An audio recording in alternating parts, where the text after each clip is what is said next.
Today we're going to talk about Afro-Bolivian people. Hoy vamos a hablar de las personas afrobolivianas.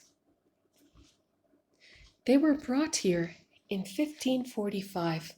Fueron traídos aquí en 1545 by the Spanish colonizers, por los colonizadores españoles. They were brought here during the colony of Audiencia of Charcas.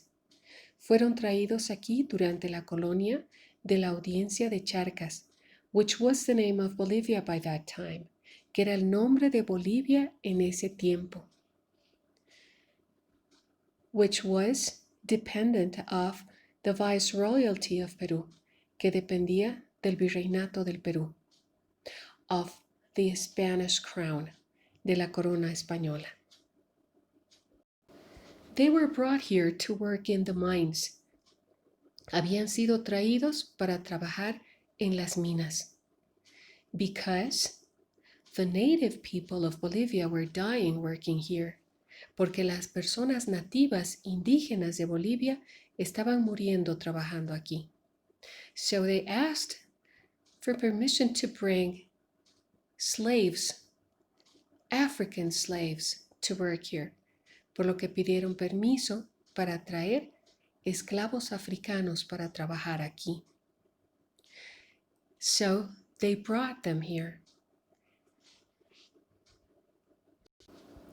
During this long journey, durante este viaje tan largo, 15% of all these African people died.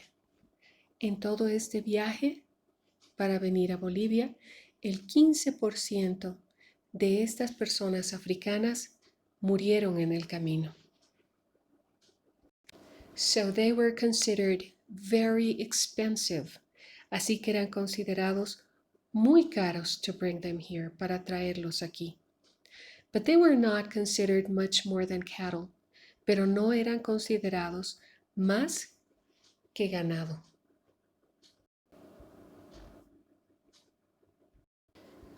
When they were brought here, they had to work 12 hours each day.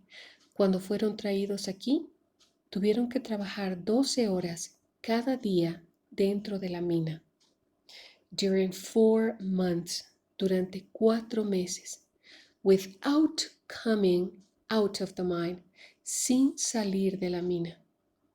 That's why they had to come out with their eyes blindfolded. Es por eso que ellos tenían que salir después con sus ojos vendados.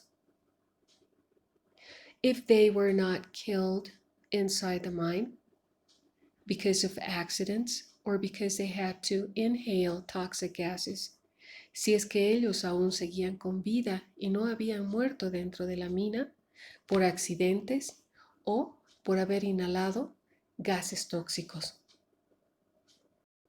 Because they were dying, porque estaban muriendo, the Spanish colonizers thought that it was maybe to put them to work in other labors. Los españoles pensaron que porque ellos eran caros, habían costado mucho para traerlos aquí, deberían dejar de trabajar en las minas. And they put them to work in la Casa de la Moneda y los pusieron a trabajar en la Casa de la Moneda, donde el trabajo ya no era tan arduo. They also had to work bringing silver to be coins. Tenían que trabajar haciendo de que la plata se convirtiese en monedas. They were also put to work as farmers. También los pusieron a trabajar como granjeros. And also as domestic workers. Y también como trabajadores domésticos. In 1826, Simón Bolívar wrote the Constitution for Bolivia. En 1826, Simón Bolívar escribió la Constitución para Bolivia, where he gave the slaves freedom, donde les dio a los esclavos su libertad. But they couldn't enjoy their freedom yet. It was then, in 1851, some years later, fue en 1851, unos años después, that President Isidoro Belso, que el presidente Isidoro Belso, abolished slavery, abolió la esclavitud. But they couldn't have land yet, pero no podían tener tierras todavía. So they had to wait one more century, así que tuvieron que esperar un siglo más to have their freedom, para tener su libertad. It was between 1952 and 1953, fue entre 1952 y 1953, with the land or the agrarian reform, con la reforma agraria, that they were given land, que se les dio tierras, and they could be free, y pudieron ser libres. They live in a very special and beautiful place. Viven en un lugar muy especial y bonito that is called Yungas, que se llama Yungas. They work here as farmers. Ellos trabajan aquí como granjeros.